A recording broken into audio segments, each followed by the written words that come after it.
이에 이고니온에서 두 사도가 함께 유대인의 회당에 들어가 말하니 유대와 헬라의 허다한 무리가 믿더라.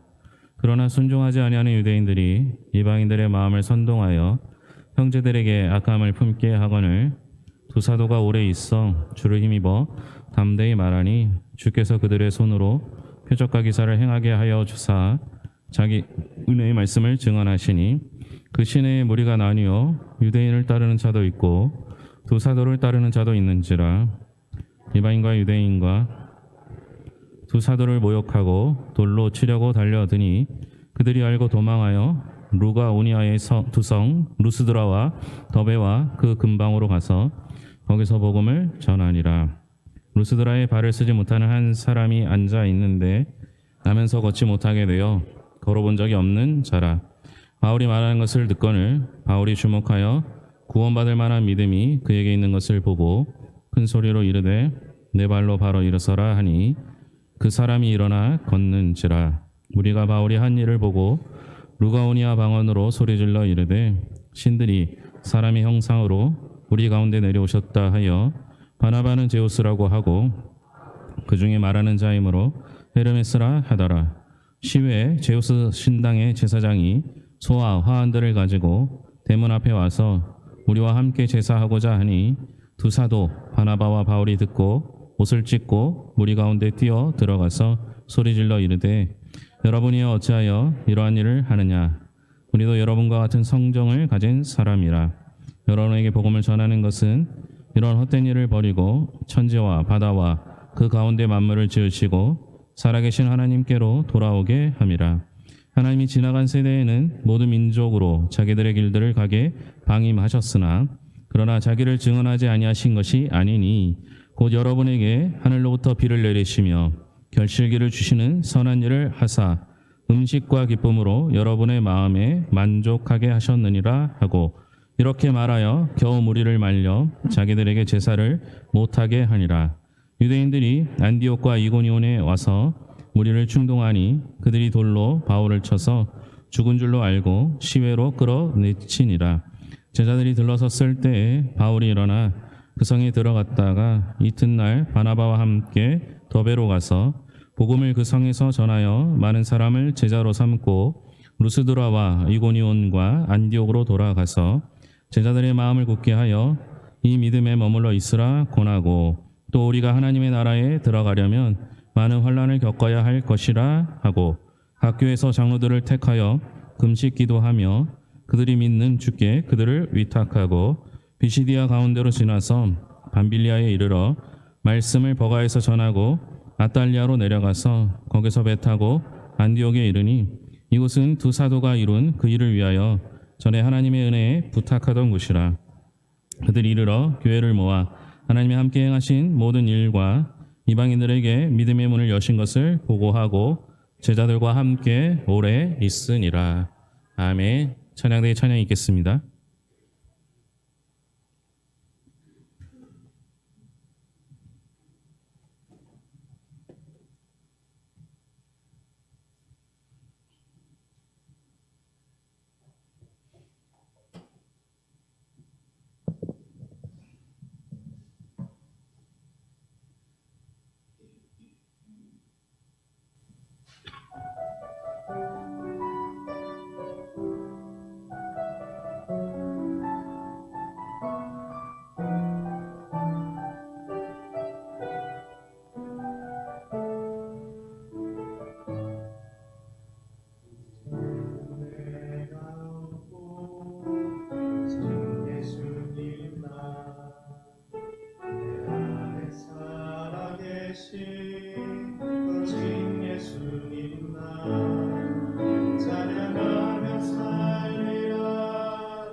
찬양하며 살리라 예배하며 살리라 내 안에 계시는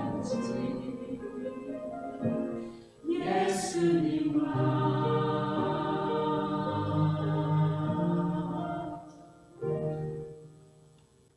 아멘.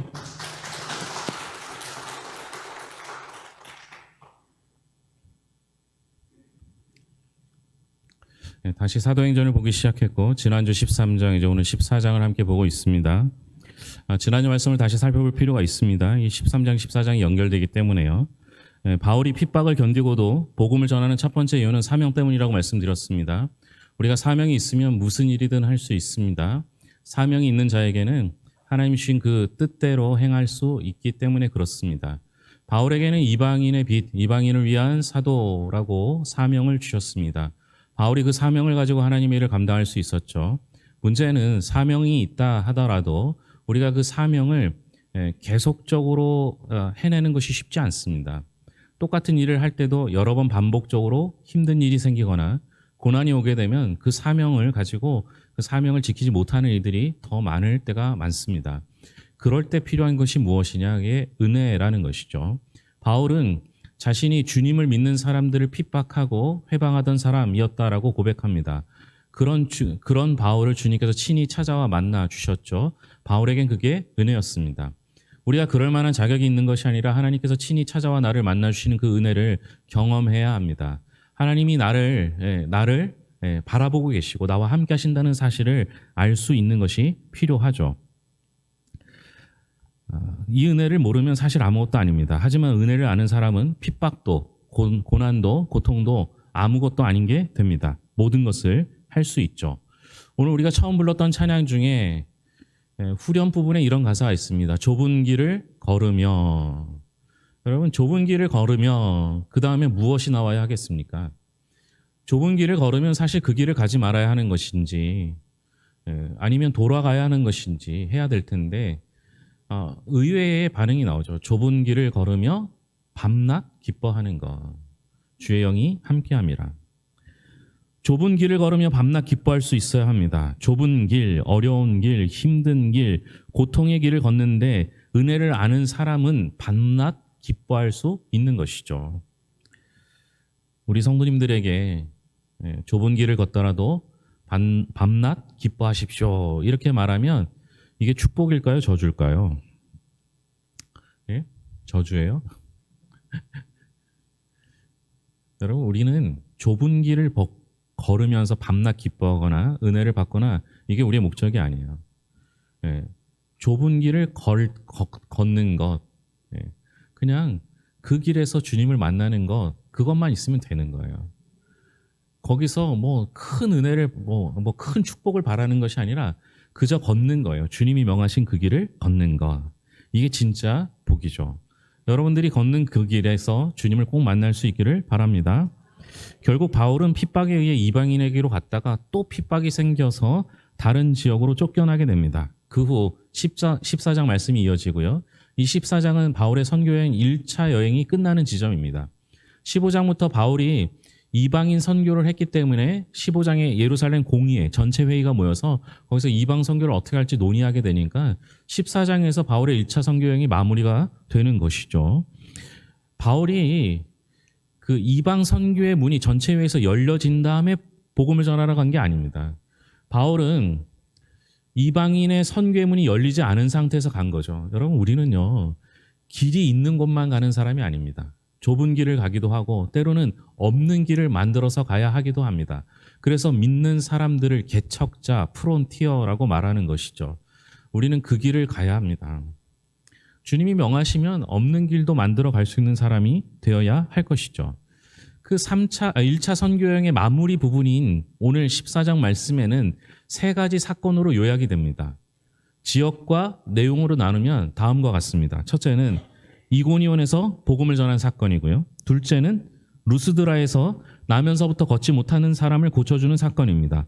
세 번째는 루스드라에서 돌을 맞아 죽을 뻔한 사건 이후에 복음을 전하면서 안디옥으로 돌아가는 사건입니다. 이 세 가지 사건을 간단하게 살펴보면 다음과 같습니다. 1절부터 4절 먼저 읽겠습니다. 이에 이고니온에서 두 사도가 함께 유대인의 회당에 들어가 말하니 유대와 헬라의 허다한 무리가 믿더라. 그러나 순종하지 아니하는 유대인들이 이방인들의 마음을 선동하여 형제들에게 악감을 품게 하거늘 두 사도가 오래 있어 주를 힘입어 담대히 말하니 주께서 그들의 손으로 표적과 기사를 행하게 하여 주사 자기 은혜의 말씀을 증언하시니 그 시내의 무리가 나뉘어 유대인을 따르는 자도 있고 두 사도를 따르는 자도 있는지라. 바울의 일행이 쫓겨났음에도 불구하고 복음 증거하는 일을 멈추지 않습니다. 그러나 역시 핍박하는 이들은 꼭 있습니다. 순종하지 않는 유대인들이 이방인들의 마음을 선동하여 형제들에게 악감을 품게 하죠. 자, 핍박이 있었고 쫓겨나서 다른 지역으로 왔는데 그곳에서도 복음을 전하다가 선동하여 형제들에게 악감을 품게 합니다. 여러분이 바울이라면 어떻게 행동하시겠습니까? 반복되는 핍박 속에서 바울은 반응하지 않아요. 그런데 참 재밌는 말이 나오죠. 3절에 보면 두 사도가 다른 모습을 보입니다. 악감을 품게 하고 곧 험한 꼴을 당할 수도 있는데 오래 있었다라고 기록합니다. 금방 핍박이 시작할 때인데 악감을 품게 했으니까 곧 어려운 일을 당할 수 있을 텐데 그 자리를 빨리 뜨는 것이 아니라 오히려 오래 있었고 담대히 복음을 전하고 표적과 기사를 행하게 합니다. 두 사도의 반응은 참 알 수 없습니다. 곧 닥쳐올 어려움과 어려움의 두려움을 느끼기보다 자신들이 해야 할 일, 할 수 있는 일을 위해서 최대한 시간을 두고 그곳에 있게 됐다라는 겁니다. 두 번째 사건을 볼까요? 8절부터 13절까지입니다. 같이 읽겠습니다. 루스드라에 발을 쓰지 못하는 한 사람이 앉아 있는데 나면서 걷지 못하게 되어 걸어본 적이 없는 자라.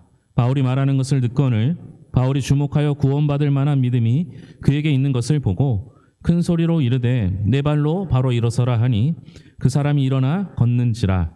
무리가 바울이 한 일을 보고 루가오니아 방언으로 소리질러 이르되 신들이 사람의 형상으로 우리 가운데 내려오셨다 하여 바나바는 제우스라고 하고 바울은 그 중에 말하는 자이므로 헤르메스라 하더라.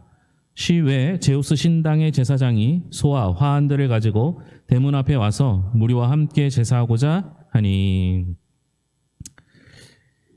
바울이 나면서부터 앉아있는 사람을 보고 그 사람을 고쳐주는 사건입니다. 물론 이제 그 사람이 구원받을 만한 믿음이 그에게 있는 걸 봤다라고 하는데요. 그 사람이 그렇다라고 하기엔 좀 어려운 부분이 고침을 받고 나서 바울의 일행을 신으로 추앙하거든요. 그러니까 이것은 바울의 눈이 때로는 하나님께서 그를 고쳐줄 만한 마음이 있는 것을 바울이 판단한 거죠. 여러분이 똑같은 사람을 보고 다른 눈으로 봅니다. 우리의 눈은 늘 하나님이 하실 일을 기대하며 볼 수 있었으면 좋겠습니다. 이 사건을 보면 다른 사건이 떠오릅니다. 이와 비슷한 사건이 어디 나옵니까? 사도행전 2장에 보면 베드로와 요한이 성전 미문에 앉아있는 나면서부터 걷지 못하는 사람을 고치는 사건이 나옵니다. 이 당시로 따지면 베드로는 초대교회 수장이었습니다. 굉장히 높은 위치를 차지하고 위력, 위세와 권세를 가지고 있었죠. 반면에 사도 바울은 이제 1차 선교여행을 갖는 것으로 보아 믿은 지, 회심한 지 얼마 되지 않은 상태였습니다. 위상으로 따지면 바울과 베드로는 비교할 수조차 없는 거였죠. 그러니까 루가는 이 베드로와 바울을 동등한 위치에 놓기 위해 의도적으로 기록했다라고 보기도 합니다. 그러나 중요한 건요. 이렇게 보면 돼요.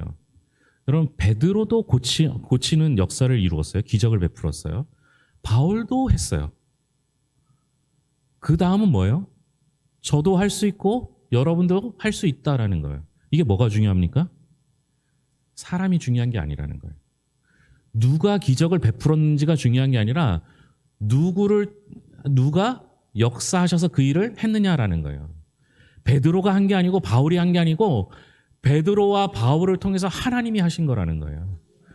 이게 훨씬 더 중요한 거예요.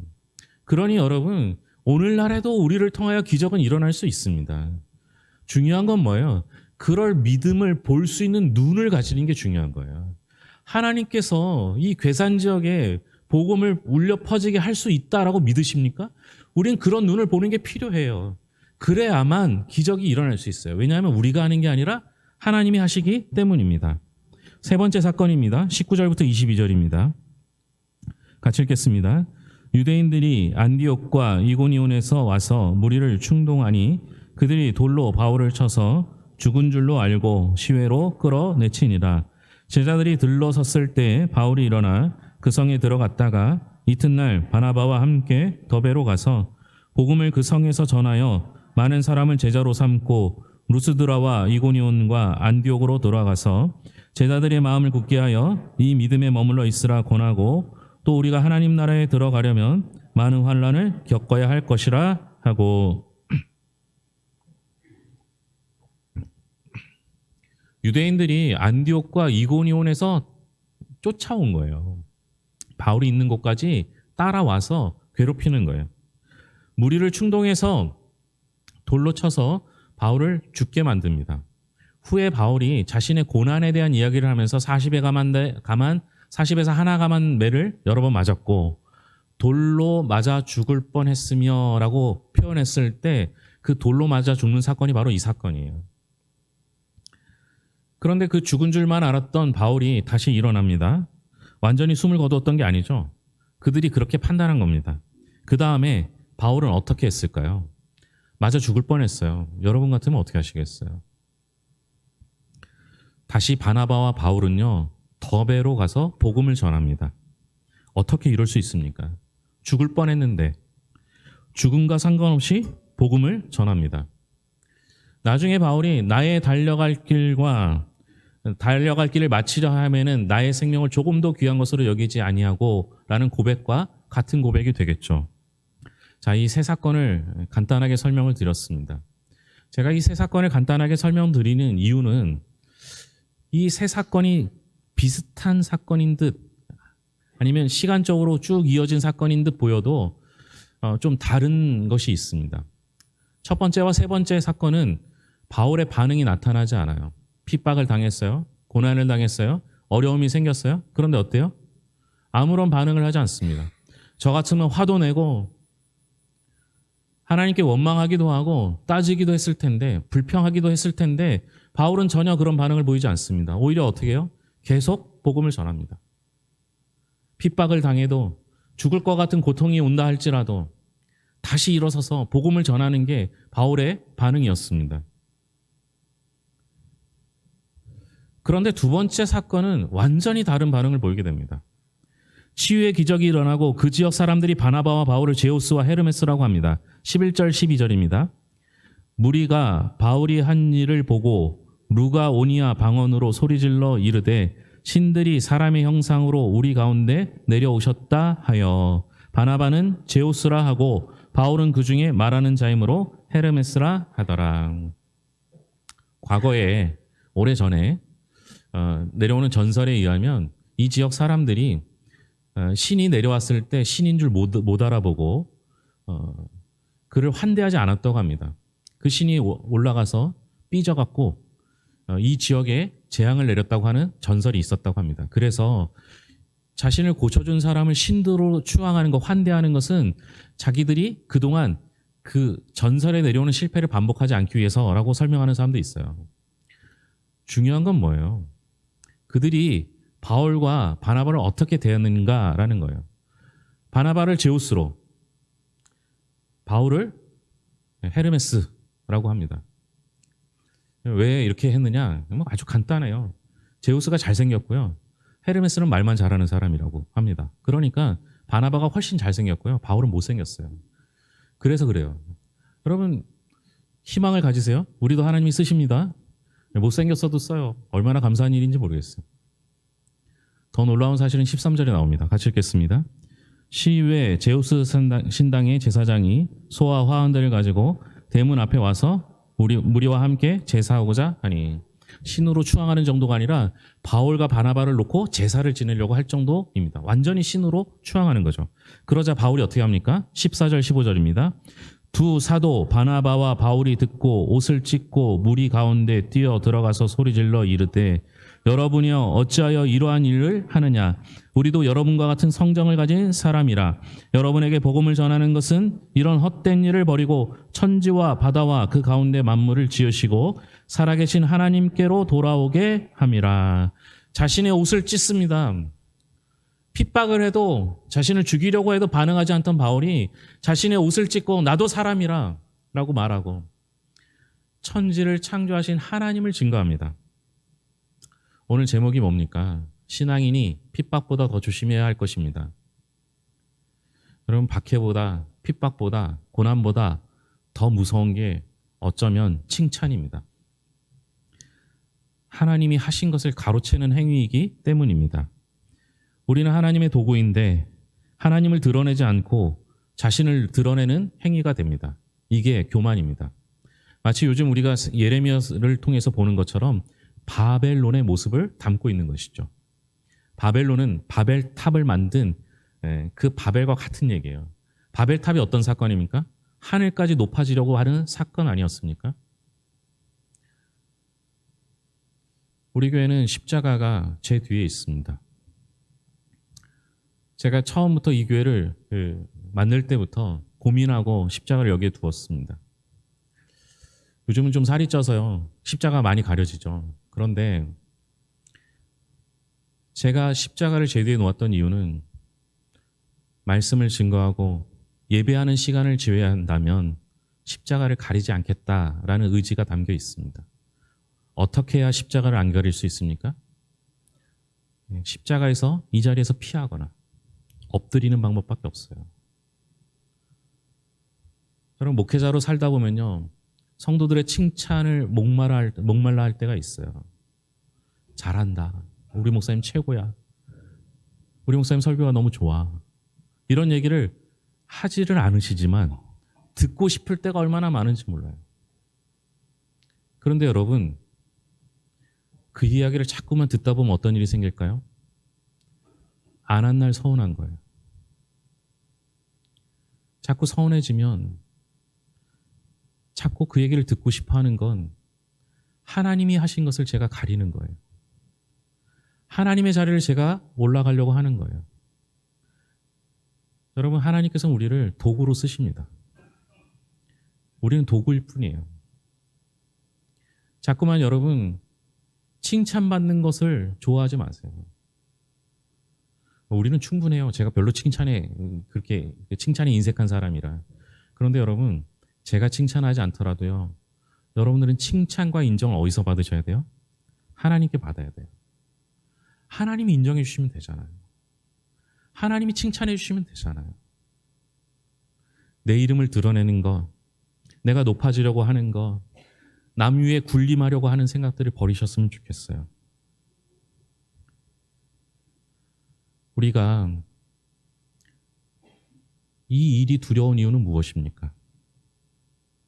하나님의 자리를 가로채려 하면요, 이 세상을 혼자 걸어가야 하기 때문에 그렇습니다. 좁은 길을 걸으며 밤낮 기뻐하는 것, 주의 영이 함께함이라. 우리가 넓은 길, 칭찬받는 길, 이름을 드러내는 길, 하나님의 영광을 가려우고 내가 더 높아지려고 하는 그 길 위에서는 주의 영이 함께 하시지 않습니다. 조금 후에 불을 찬양해 보면 폭풍우를 만나도 비바람을 만나도 불빛조차 보이지 않아도 견디고 승리할 수 있는 이유는 하나님이 나와 함께 걸어주시기 때문입니다. 하지만 하나님의 자리를 내가 차지하면 하나님 없이 혼자 걸으려 하기 때문에 승리할 수 없습니다. 핍박도 죽음도 주님과 함께라면 우리는 견뎌낼 수 있는 것이죠. 주님이 늘 우리와 함께 하십니다. 그 사실을 어디서 확인할 수 있습니까? 오늘 3절 말씀입니다. 같이 읽겠습니다. 두 사도가 오래 있어 주를 힘입어 담대히 말하니 주께서 그들의 손으로 표적과 기사를 행하게 하여 주사 자기 은혜의 말씀을 증언하시니. 오늘 말씀은 온통 바울과 바나바의 이야기로 가득 차 있습니다. 그 1절부터 28절 그 긴 구절 속에 딱 세 글자 기록되어 있는 게 3절 중간에 나와 있습니다. 주께서. 우리가 살아가는데, 우리가 하나님의 도구로 쓰임받는데, 우리가 핍박을 당하고 우리가 고난을 당하는 것 같은데, 그 순간 아무도 없는 것 같은 그 순간에 주께서 일하십니다. 주께서 함께 하십니다. 여러분, 우리는 모르는 것 같지만, 우리는 혼자 걷는 것 같지만, 언제나 주께서 함께 하신다는 사실을 기억하시고 혼자 걷는 것 같은 지금 순간에도 힘을 내시고 승리하는 성도들 될 수 있기를 바랍니다. 기도하겠습니다. 하나님 아버지 감사합니다. 우리가 칭찬받기보다 영광받기보다 하나님께 영광을 돌려드리는 믿음의 사람들이 되게 하여 주시옵소서. 그저 주님이 나와 함께 걸어주시는 것만으로도, 주님이 나와 동행하시는 것만으로도 참 기쁘고 밤낮 기뻐할 수 있는 우리들이 될 수 있도록 도와주시옵소서. 지금 혹 건강의 문제로, 돈의 문제로, 관계의 문제로 혼자 걷는 것 같은 이들이 있습니까? 하늘을 보게 하시고 주님이 바울과 같이 동행하셨던 것처럼 우리와 동행하여 주시옵소서. 혹 우리 교회 성도들 가운데 외로운 이들이 있습니까? 주님이 나와 동행하셨던 것처럼 우리 교회가 공동체로서 함께 동행하여 주님 앞에 서는 그날까지 같이 걷는 성도들이 되게 하여 주시옵소서. 기도하는 바를 이루시는 하나님께 감사드리며 모든 것을 예수님의 이름으로 기도합니다. 아멘.